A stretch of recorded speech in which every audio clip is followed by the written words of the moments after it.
ഉപമുഖ്യമന്ത്രി സ്ഥാനം ലഭിക്കുമെന്ന പ്രതീക്ഷയിൽ മുസ്ലിം ലീഗ്. UDF മന്ത്രിസഭയിൽ PK കുഞ്ഞാലിക്കുട്ടിക്ക് നല്ല സ്ഥാനമുണ്ടാകുമെന്ന് പാണക്കാട് സാദിഖ് അലി ശിഹാബ് തങ്ങൾ പറഞ്ഞു. കുഞ്ഞാലിക്കുട്ടിയെ കൂടാതെ KM ഷാജി, N ഷംസുദ്ദീൻ എന്നിവർക്ക് മന്ത്രിസ്ഥാനം ഉറപ്പാണ്. PK ബഷീർ, ആബിദ് ഹുസൈൻ തങ്ങൾ എന്നിവരുടെ പേരും മലപ്പുറത്ത് നിന്ന് ചർച്ചയിലുണ്ട്.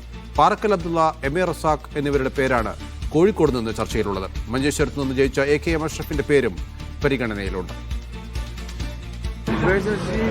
അത് ഗൗരവമായിട്ട് ആലോചിച്ചിട്ടില്ല. അതിപ്പോൾ മുഖ്യമന്ത്രി സ്ഥാനത്തേക്കുള്ള ആളൊക്കെ വന്നതിൻ്റെ ശേഷമായിരിക്കും ആരെല്ലാമാണ് മന്ത്രിമാരാവുക എന്നുള്ള ഒരു ഗൗരവതരമായിട്ടുള്ള ചർച്ചയിലേക്ക് വരിക. ലീഗ് അവകാശവാദം ഉന്നയിച്ചിട്ടില്ല. നല്ലൊരു മന്ത്രിസഭ വരണം. കുഞ്ഞാലി സാഹിബ് അതിന് നല്ലൊരു പ്രാതിനിധ്യം ഉണ്ടാവും, നല്ലൊരു സ്ഥാനത്ത് അദ്ദേഹം ഉണ്ടാവും.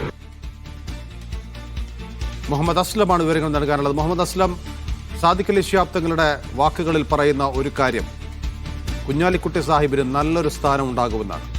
അതിൽ ഉപമുഖ്യമന്ത്രി സ്ഥാനം എന്ന് നമുക്ക് വ്യാഖ്യാനിക്കാൻ പറ്റുമല്ലോ. അതോടൊപ്പം തന്നെ ഉപമുഖ്യമന്ത്രി സ്ഥാനം ലീഗിന് ലഭിക്കുമ്പോൾ ഈ 5 മന്ത്രിമാർ എന്നുള്ള ക്ലെയിം ഇല്ലാതാവുമോ? അത് 4 ചുരുങ്ങുമോ?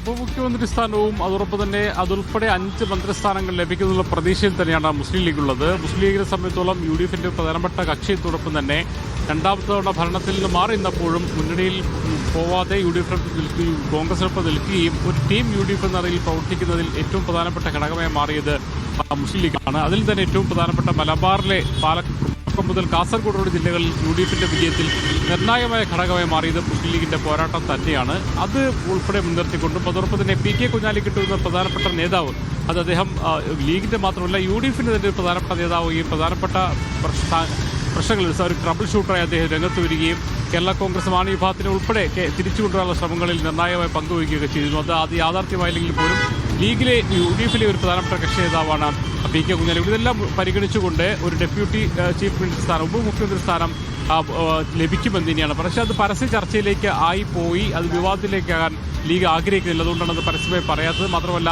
അത്തരം ആഗ്രഹം ഞങ്ങൾ അവകാശപ്പെട്ടിട്ടില്ല എന്നുകൂടി അദ്ദേഹം പറയുന്നുണ്ട്. പക്ഷേ രാവിലെ നമ്മോട് സംസാരിച്ചപ്പോൾ അദ്ദേഹം പറയുന്ന ഒരു കാര്യമുണ്ട്, അർഹിക്കുന്ന കാര്യങ്ങളൊക്കെ തന്നെ UDF ചോദിക്കാതെ തന്നെ തരാറുണ്ട് എന്നാണ് സാദിഖ് അലി തങ്ങൾ പറഞ്ഞതെന്ന് പറഞ്ഞാൽ അത് അവർ തമ്മിൽ ഉഭയകക്ഷി ചർച്ചകളിലൂടെ ആ ചർച്ചകൾ നടത്തുകയും ആ അർത്ഥത്തിലേക്ക് മുന്നോട്ട് പോവുകയും ചെയ്യുന്നതാണ് മനസ്സിലാക്കുക. യഥാർത്ഥത്തിൽ ഉപമുഖ്യമന്ത്രി സ്ഥാനം കിട്ടുമെന്ന് പ്രതീക്ഷിക്കുന്നു.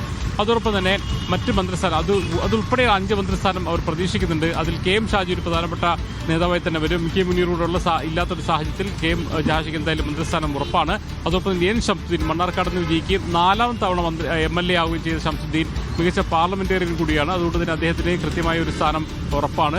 മലപ്പുറത്ത് പരിഗണിക്കപ്പെടുന്ന മറ്റു ഒരു PK ബഷീറാണ്. അദ്ദേഹം സീനിയറാണ്, 4ാം തവണയാണ് വരുന്നത്. മാത്രമല്ല നിയമസഭയിൽ നല്ല പ്രകടനം കാഴ്ചവെക്കുന്ന ഒരു വ്യക്തിയാണ്. ആബിദ് ഹുസൈൻ തങ്ങളുടെ പേര് കൂടി മലപ്പുറത്ത് ചർച്ചയിൽ വരുന്നുണ്ട്. അതിൽ ആരാണെന്നുള്ളത് അവസാന ഘട്ടത്തിലായിരിക്കും തീരുമാനമായി വരിക. കോഴിക്കോട് മത്സരിച്ച 6 സീറ്റുകളിലും വിജയിച്ച കോഴിക്കോടും എന്തായാലും ഒരു മന്ത്രിസ്ഥാനം കിട്ടുമെന്നുള്ള പ്രതീക്ഷയിലുണ്ട്.